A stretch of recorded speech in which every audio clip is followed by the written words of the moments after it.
but the birth of a girl has not been welcomed in that society. And when her mother was about to give birth to her, जब संतोष की बात संतोष को जन्म देने वाली थी, so one day a traveling holy man, what do you mean by traveling holy man? साधु सन्यासी, who was passing nearby, जो वहीं से गुजर रहा था, he gave her his blessings, उस साधु ने संतोष की माँ को अपना आशीर्वाद दिया. And the monk was expecting that she wanted a baby boy. उसे क्या लग रहा था कि ये लोग किसकी इच्छा कर रहे होंगे, ये बेबी बॉय की इच्छा कर रहे होंगे. So he gave her blessing of a baby boy. उसने भी किसका दिया कि किसका जन्म हो, बेटे का जन्म हो. But everyone was surprised. सभी सरप्राइज हो गए. When everyone was surprised, कब सरप्राइज हो गए थे?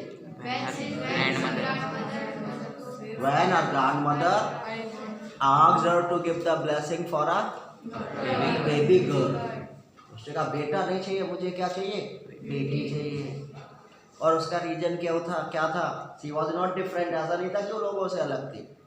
उसका रीजन ये था that her mother already had 5 sons. 5 बेटे पहले ही से थे. That's why now they wanted a girl. और इसीलिए वो बेटी को चाहते थे.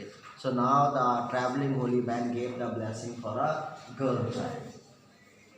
Girl child की blessing the. And as it was destiny, और शायद भाग्य में भी यही लिखा हुआ था, संतोष यादव was born. बेटी का जन्म हुआ, संतोष का जन्म हुआ. बेटी के जन्म के बाद her name was given संतोष. उसका नाम संतोष रखा गया.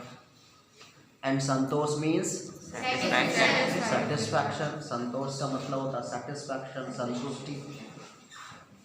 But the girl was not satisfied by her position in the society. समाज में जो स्थिति थी लड़कियों की, वो उससे सेटिस्फाइड नहीं थी.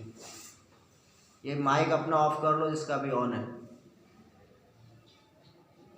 So she was not satisfied with the condition of women in the girl in the society. That's why she decided to lead. Yes, she decided to live her life according to her own self. उसने decide करा वो अपने जीवन को अपने तरीके से जिए. At that time, most of the girls used to wear traditional clothes. ज़्यादातर जो गर्ल्स थी वो ट्रेडिशनल क्लॉथ्स पहनती थी. Any preferred to wear shorts. उसने शॉर्ट्स क्लॉथ को पहनना पसंद किया. And her parents were affluent enough. Her parents were rich enough. इसके जो पेरेंट्स थे वो इतने पैसे वाले थे that if they wanted, अगर वो चाहते, so they could send his sons to Delhi for getting education. वो अपने बच्चों को दिल्ली भेज सकते थे पढ़ाई करने के लिए. But it was the prevailing custom of the society.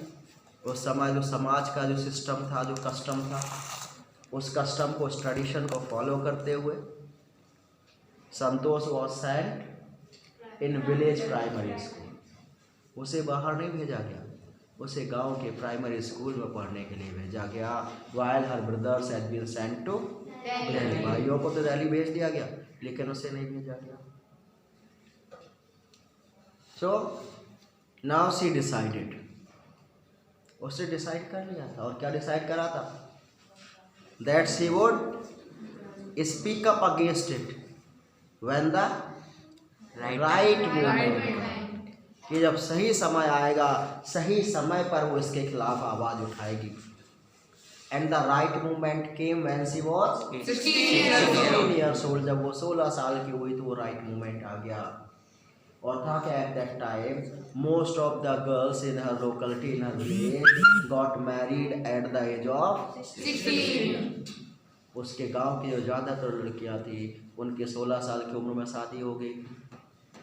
And when she became 16 years old, और जब ये 16 साल की हो गई, so she was also pressurized for getting married by her family members. इसके फैमिली मेम्बर्स इसे भी प्रेशराइज करने लगे कि आपको भी शादी कर लेनी चाहिए.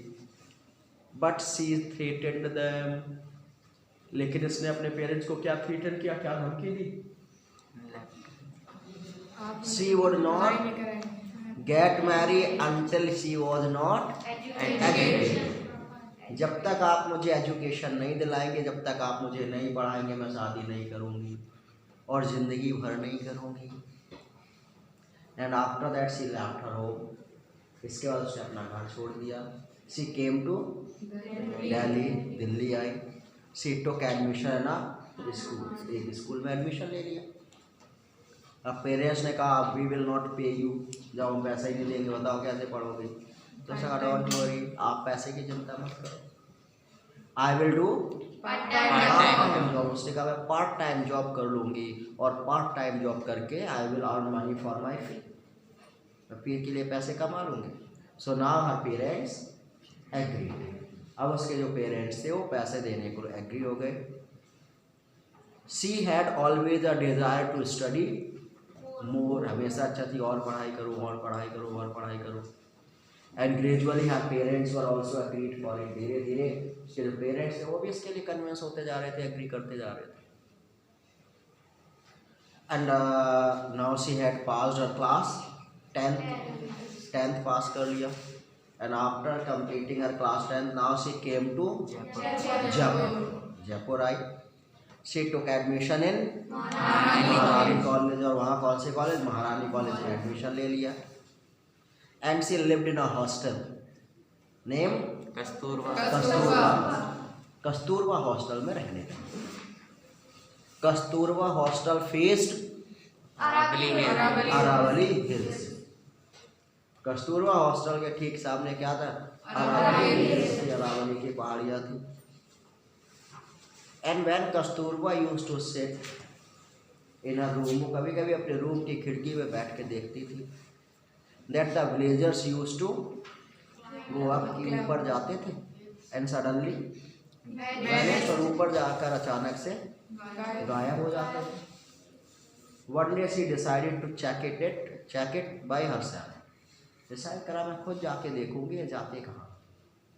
सो one day she came there, एक दिन वो वहाँ पे आई। But she wouldn't get anyone except a few mountaineers. कुछ पर्वतारोहियों के अलावा उसे वहाँ कोई और मिला नहीं। So she found only a few mountaineers, उसे वहाँ पर केवल कुछ माउंटेनियर्स ही मिले। एंड शी रिक्वेस्टेड देम, उसने माउंटेनियर से क्या रिक्वेस्ट की? Please let me join you, मुझे भी आप अपने साथ ज्वाइन करने दो, मुझे भी आप अपने साथ ले चलो।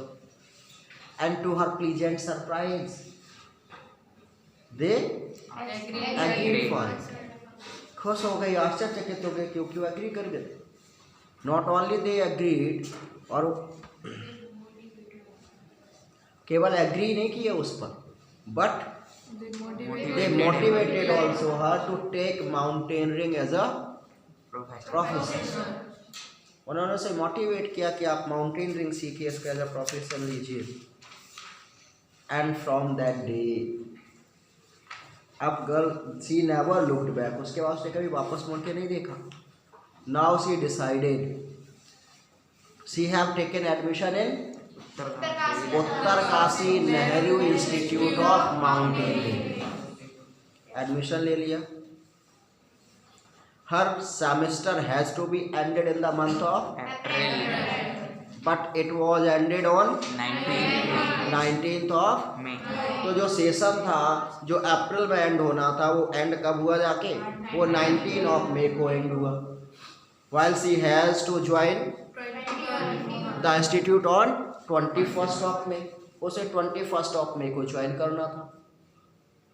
So now she didn't have time to go back to her home, उसके पास इतना समय ही नहीं था कि वो वापस अपने पेरेंट्स के पास जाए। So she had written a letter to her father, अपने फादर को एक लेटर लिखा, और it was the father of letter of apology। या अपॉलजी करते हुए, सॉरी बोलते हुए उसने लेटर लिखा था। और सॉरी क्यों बोल रही थी? Because up to that she hadn't told her father, उसने अब तक अपने फादर को बताया ही नहीं था कि उसने Uttarkashi Nehru Institute of mountaineering में एडमिशन ले लिया है। तो उसने वो लेटर भेज दिया and after that she joined the Nehru Institute of mountaineering, इसको ज्वाइन कर लिया। नाउ हर क्लाइंबिंग स्किल इंक्रीज रैपिडली, बहुत तेजी से उसकी जो क्लाइंबिंग स्किल थी बढ़ रही थी। Every year she use to go on expedition, हर साल वो एक एक्सपेडिशन यात्रा पर जाती थी, समुद्र पर माउंटेन्स की यात्रा करती थी, चढ़ती थी उसके ऊपर। And gradually she develop mental toughness, strong will, physical endurance, ये सब उसने अचीव कर लिया। आयरन विल वही तो। And the culmination, the result of her hard work, उसके जो हार्ड वर्क का रिजल्ट था उसे कितने दिनों में मिल गया? 1992 में, जब केवल 4 साल बाद, केवल 4 साल बाद, 4 साल पहले उसने डरते डरते पूछा था मुझे अपने साथ ले चलेंगे, और इसके 4 साल बाद ही उसे एक बहुत बड़ा ब्रेक मिला and she scaled Mount Everest. 1992 में एक जो डेलीगेशन था जो माउंट एवरेस्ट पर जा रहा था, उसे उनके साथ जाने का मौका मिला।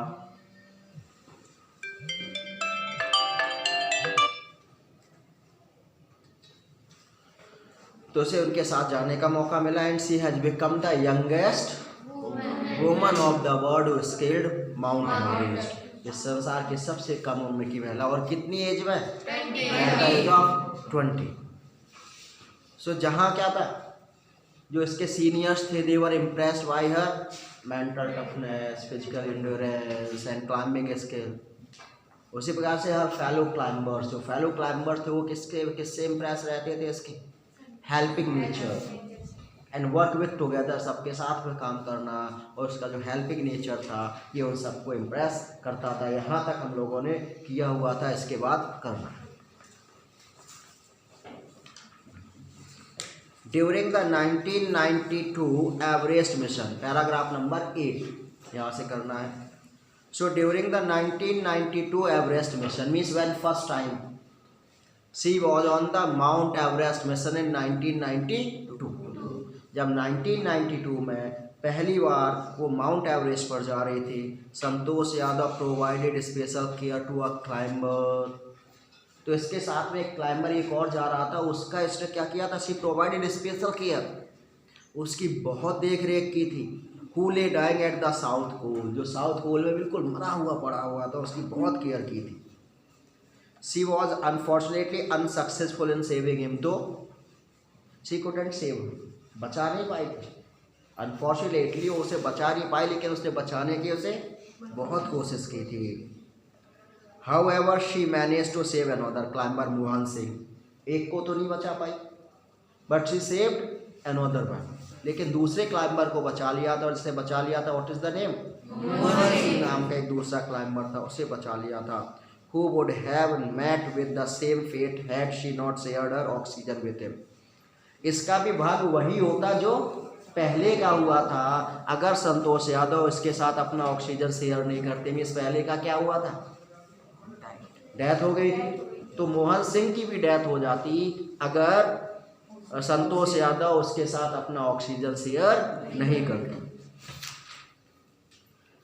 तो 1992 में सक्सेसफुली उसने अपना पहला एक्सपेडिशन कंप्लीट कर लिया और इस संसार के सबसे कम उम्र की महिला बन गई जो माउंट एवरेस्ट पर होके आई थी। विद इन 12 मंथ्स, उसके बाद विद इन 12 मंथ इन 1993, 12 महीने से भी कम समय में 1993 में Santosh found herself a member of an Indo Nepalese women expedition that invited her to join them. तो 1993 में फिर से क्या था? A delegation, a group of women was going to the Mount Everest. और ये डेलीगेशन किसका था? Indo Nepalese. इसमें कुछ इंडियंस थे और कुछ नेपालीज थे। ये लोग भी माउंट एवरेस्ट पर जा रहे थे, तो इसका नाम भी उसमें था। तो मीन्स लगभग 12 महीने बाद, 1 साल के अंदर 1993 में दोबारा उसे माउंट एवरेस्ट पर जाने का मौका मिला। She then scaled the Everest a second time, और उन लोगों के साथ जाके उसने माउंट एवरेस्ट को दूसरी बार माउंट एवरेस्ट पर पहुंच गई, thus setting a record as the only woman to have scaled the Everest twice। और दूसरी बार चले गए, so again she said a record, फिर से उसने एक रिकॉर्ड बना दिया। पहली बार क्या रिकॉर्ड बनाया था? The youngest woman. दूसरी बार the only woman of the world who scaled Mount Everest twice, संसार की एकमात्र महिला जो माउंट एवरेस्ट पर कितने बार होकर आई थी? 2 बार होकर आई थी, वो उसने इतिहास बना दिया। And securing for herself in India unique place in the annals of mountaineering. Annals of mountaineering, history of mountaineering means mountaineering के इतिहास में उसने अपने लिए, अपने देश के लिए क्या किया था? एक बहुत ही अच्छा स्थान प्राप्त किया था, एक ऐसा स्थान जो कोई रिप्लेस नहीं कर सकता है। अपने देश के लिए, अपने लिए उसने एक प्राउड मूवमेंट क्रिएट किया था। In recognition of her achievement, the Indian government bestowed upon her one of the nation's top honors, the Padma Shri.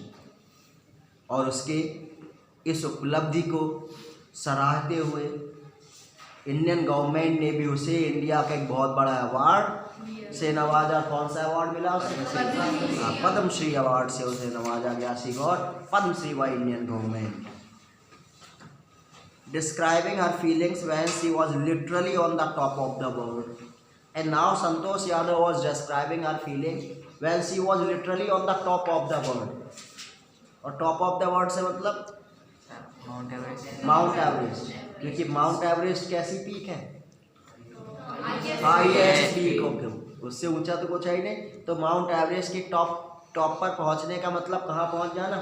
इस संसार के टॉप पर पहुंच जाना। तो संतोष यही कहती है कि जब मैं लिटरली संसार के टॉप पर पहुंच गई थी तो जो कुछ मैं फील कर रही थी, द फीलिंग वॉज इनडिस्क्राइबेबल, उसको मैं डिस्क्राइब भी नहीं कर सकती हूँ। It took some time for the enormity of the moment to sink in. जब मैं वहाँ पहुँच गई ना, so it took some time to make myself believe, मुझे कुछ क्षण इस बात को विश्वास करने में लगे कि मैं माउंट एवरेस्ट पर पहुंच चुकी हूँ।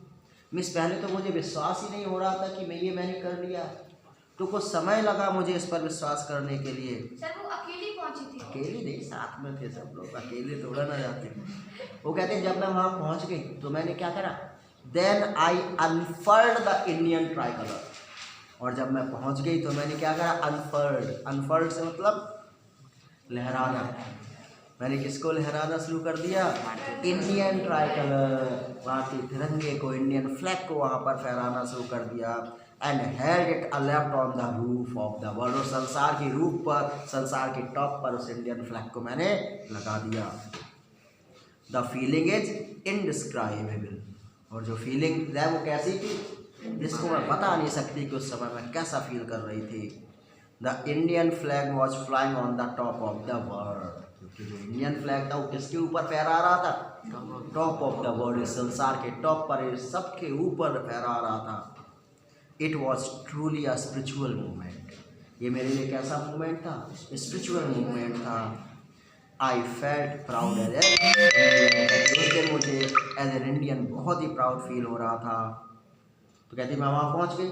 उसके बाद जब मैं वहाँ से आई, also a fervent environmentalist, fervent मतलब सिंसियर एनवायरमेंटलिस्ट, मीन्स मैं एक ऐसी थी जो एनवायरमेंट को लेके बहुत ही सिंसियर रहती थी। So Santosh collected and brought down 500 kilograms of garbage from the Himalaya. और जब वो हिमालय से आई वहाँ से क्या लेकर आई?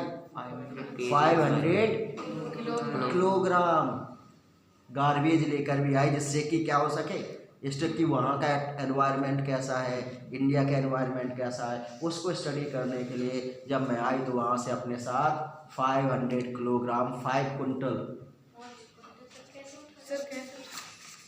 उठाने का, ऐसा उठा के तो नहीं ला सकती ना, ऊपर से आ रहा लुढ़काते चले आओ, फेंकते चले आओ वहाँ से धीरे धीरे, है ना। गार्बेज क्यों नहीं है वहाँ पे? वहाँ पे हमें यही लोग जाते हैं, सब फेंक के आते हैं। वहाँ पे गार्बेज का मतलब है वहाँ की जो चीज़ें थी, जो मिट्टी थी, धूल थी, वहाँ पे जो चीज़ें होंगी उन सबको वो लेकर आए, जिससे कि स्टडी किया जा सके। हाँ वो सब। ये चैप्टर कंप्लीट हो गया हमारा, है ना। अब इससे रिलेटेड जैसे क्वेश्चन आंसर्स हैं, छोटे छोटे क्वेश्चंस हैं, जैसे पहला क्वेश्चन है, why was the Holi man who gave Santosh mother is blessing surprise. तो होली मैन था, वो सरप्राइज क्यों था? Grandmother asked her to give blessings for baby girl and at that time the birth of a baby girl was not welcome। उस समय कोई चाहता नहीं था बेटी का जन्म हो, उसकी ग्रैंडमदर कह रही थी बेबी गर्ल की ब्लेसिंग दी थी, इसलिए वो सरप्राइज था। दूसरा क्वेश्चन है, give an example to show that even as a young girl Santosh was not ready to accept anything unreasonable. लड़की थी लेकिन ऐसा कुछ भी बर्दाश्त नहीं करेगी जो कैसा हो, अनरीजनेबल हो, जो सही ना हो। तो कौन सा एग्जाम्पल देंगे? सर उसने शॉर्ट्स पहन लिए थे। Short, she was not going to get ready for marriage. If she would not get education, वो दे दीजिएगा। Why was Santosh sent to the local school? Local school, because of the prevailing custom of the society, इसलिए। फिर है, when did she leave from Delhi and why? कब दिल्ली गई और क्यों गई? पहले कब गई? At the age of 16। क्यों गई? For getting education. Why did Santosh parents agree to pay for her schooling in Delhi? Because he was not ready to get married. क्यों पेरेंट्स एग्री कर गए ठीक है हम पैसा देंगे? क्योंकि उसने क्या कहा था, if you would not give I would do the part time job. What mental qualities of Santosh are brought into the light by this incident? कौन सी mental quality? That she was firm determined, firm determination था उसके अंदर। फिर how did Santosh begin to climb mountain? तो इसको कौन सा लिखेंगे? That her hostel face Aravalli hills, और वो जो पूरा इंसिडेंट था वो यहाँ पर आप लिखेंगे, ठीक है। Sorry, what incident during the Everest expedition show Santosh concern for a teammate? कैसे आप शो करेंगे कि वो अपने टीममेट्स को लेके बहुत ही कंसर्न रहती थी, चिंतित रहती थी? सर उसने ऑक्सीजन शेयर की थी। She share her oxygen with में मोहन से, और वो लिख देंगे। What shows her concern for the environment? 500 kg garbage.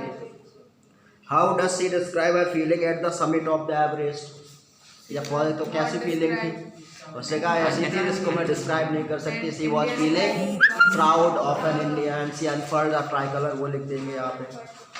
Santosh Yadav got into the record books with times she scaled mountain, what were the reasons for this? तो 2 बार उसने record बनाया, तो दोनों बार का रीजन क्या था, दोनों का रीजन लिखना है। First reason, she was the youngest woman of the world, the only woman of the world. तो ये दोनों लिखेंगे। तो ये दोनों क्वेश्चन आंसर, ये क्वेश्चन आंसर्स आपको करने हैं, तो कर लेंगे सभी? Yes sir. आप लोग कर लेंगे? ऑनलाइनर जितने भी लोग ऑनलाइन है कर लेंगे क्वेश्चन आंसर्स बेटा, ठीक है। किसी को कोई प्रॉब्लम है इस चैप्टर में? ठीक है बेटा, ये चैप्टर कंप्लीट हुआ। अब आप लोग इसके क्वेश्चन आंसर्स कर लो। कल से हम लोग इसका जो सेकंड पार्ट है मारिया सारापोवा, ठीक है, उसको हम लोग स्टार्ट करेंगे।